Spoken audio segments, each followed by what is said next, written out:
Hey y'all, Blue here, and today I'm back talking about more Layer 2 features that have been added this update. This time we're focusing on echoes, which are a new currency you can attain every time you wipe. However, the amount of echoes depends largely on how much you progress the build that wipes.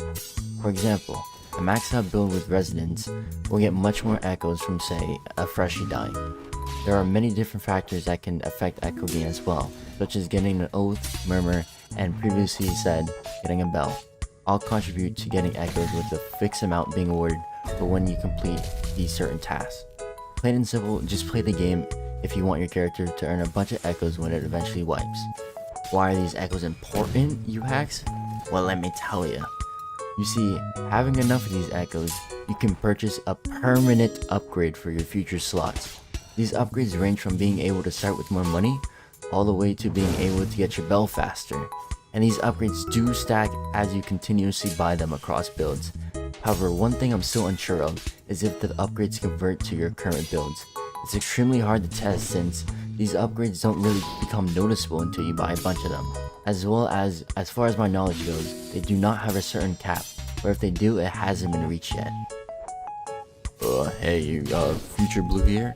During the making of this video, the wiki has changed and I have figured out for myself that there's a cap on every single upgrade, which is you can only upgrade an upgrade 4 times. Quite boring, but I guess to stop the little rats like me who would grind for 100% faster belt progression. Anyways, let's get on to the fastest method to get these echoes. First, you want to load up a new slot, of course, and don't get too attached to it because by the end, you're gonna be fucking dead. So by this account, these customizable tabs are irrelevant. Future Blue here one more time. The races do matter a little bit due to the points they give. Grimoire and Dread are probably the best for this method. We go to your starting weapon, where you should pick the weapon you're best with. For me, that's a sword, so that's what I pick, of course. Then we have your attunement. This is largely unimportant, beside it being essential that you do not pick non-attunement. I'll explain why later, but you have to pick a proper attunement, so I pick a Frost Draw. Next we have attributes, which could get a little iffy with the different core race benefits, but as long as you have agility as the most invested attribute, then put the rest into fortitude, you should be good. This will also be explained later on. For boons and flaws, have autodidact and maverick. Flaws don't matter, besides fugitive, do not have fugitive. Then origins, which you have to pick Minitrisa as your origin, which is of course Trial of 1. If you haven't beat Trial of 1, I suggest you learn how to. Not the best advice, but the only advice I can give. Lastly, we obviously have echoes. Once you get to the tab, click modifiers, and essentially these modifiers work as multipliers to the total echo gain after you die. Everyone starts with a base of 1. Each time you add one of these modifiers, it adds to the base. So you want to do all of them. Go through and enable them on. By the time you do all, you should have 2.6. If you don't, you probably missed one and should go back and look over. Quick side note as well, none of these modifiers actually seriously hurt you for this method, besides the Fragile Heart, which can make trial considerably harder. So if you're one of the ones that struggle with trial, it's best to keep it disabled with the rest on. Also, last note before you start, to get maximum output of echoes per hour, you need another account. Either this can be a friend or a bank ult, but you need to have another character and they need to be at Fort Merit.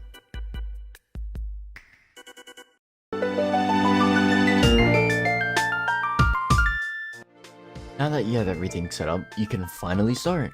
Once you load in, immediately equip your ankle bracelet that you get from agility. Then you can go through the first trial as normal. You want to invest first into agility. Also, when you invest into agility, your bracelet gets taken off, so remember to put it back on each time. Also, real quick before I fast forward this part here, for your cards you want to pick the cards that help you survive. So mainly the cards that give health, and for traits pick either vitality or proficiency to make things easier for you.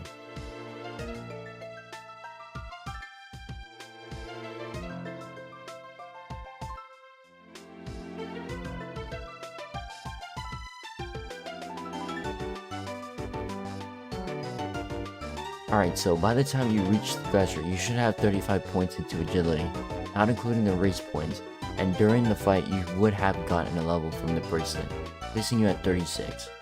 Here's where you're gonna start investing into fortitude all the way to the cap. I'll fast forward around here since you go about trial as normal until the end of trial. By the time you get to this point, fortitude should be max, and then you can put the rest of your points into agility. And then that's the trial part done. Once you load out trial, immediately put on your bracelet again as you're approaching level 8. This is why I said not to get non-attunement, because instead of 1 investment point left, it would be 11, due to the points glitching out with the free points you get from non-attunement. So you want to make the run, dodge your Minatrisa guards, and by the time you make it far enough, you should level up. The cards don't matter of course, but what we're looking for is mushrooms to make some soup. Crafting food is a new echo quest that got added today. The elephantos spawn in this little corner cliffside, and the brown caps spawn next to this tree by the leaning log. Alright, as you can see in the footage, I cannot level up my agility no more.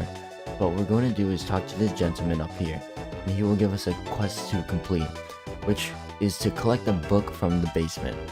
But first we have to stop by this campfire to make our mushroom soup. This is a permanent campfire from the game, so it will always be here. Also in the part, I forgot to use my autodidact points, but be sure to use it for agility. Anyways, I make it to the trial 1 basement where the book can be found right here in this corner. Once you pick it up and make the run again, we return it back to him where we get rewarded with EXP. Spam your bracelet till you can't no more, and by this point you should have 47 or 48, or possibly even 50 if you have a race that gives agility. So now you want to head up and get your jet tracker oath. By the time you make it up there, with all the running, you should have leveled up to be able to get it with 50 points. If not, just run in circles or fight something for EXP. If you don't know how to get this oath, basically he will challenge you to a race, and you have to beat him to this point that is marked in yellow. Once you make it, stand in the yellow beam and wait until he comes to you. Then he will talk to you where he will give you the oath. That completes this part. If you do not have an alternative account, skip to the time that's showing on the screen. If you do for the full method, continue on with the video.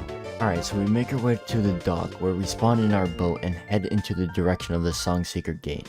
Once you load into the Eastern Luminant, you can open multi-Roblox, or I use Windows Roblox app to spawn in my bank alt that is waiting for me at Fort Merritt. So make your way to the shore of Songseeker and recall your boat. Then on your alternative account, spawn your boat at Fort Merritt.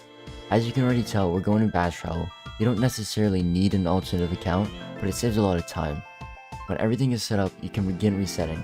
When the timer is out, you should automatically spawn at your alt's boat. If you don't, there might be a pop-up where you would select spawn at ship. So from here, you want to head up to Fort Merritt using the jump pads and make your way into the prison. Once you do that, we're going to go unbound our fortitude by dropping the soap around Brutus. After getting pounded, we'll come in his hole that's there and make our way in.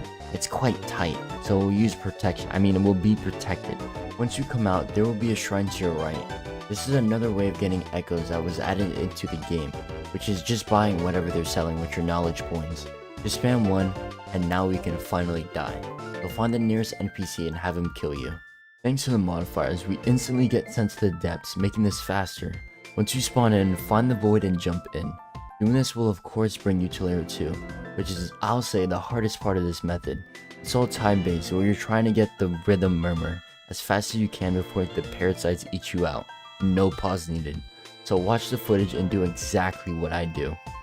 Immediately turn around and head up this cliff to your left, then jump this little gap. Keep going and you'll find a key to open the gate. Now make your way back to that gate and open it. Now for this part, go straight until you see this arch, where you want to make a right and climb the beams to this ladder. Climb both ladders. Wait for the wind so you don't get blown away while jumping the gap, and then slide your way all the way down as you continue straight. Another blizzard blast will hit while you're going up, so be careful of that. Once you make it up, turn to the left a bit where you see a broken bridge. Safely cross it, keeping that monster that usually spawns by turning right. Here you want to hug the wall as you make your way down. Once you get there, you'll see a guy that... Are you fucking serious?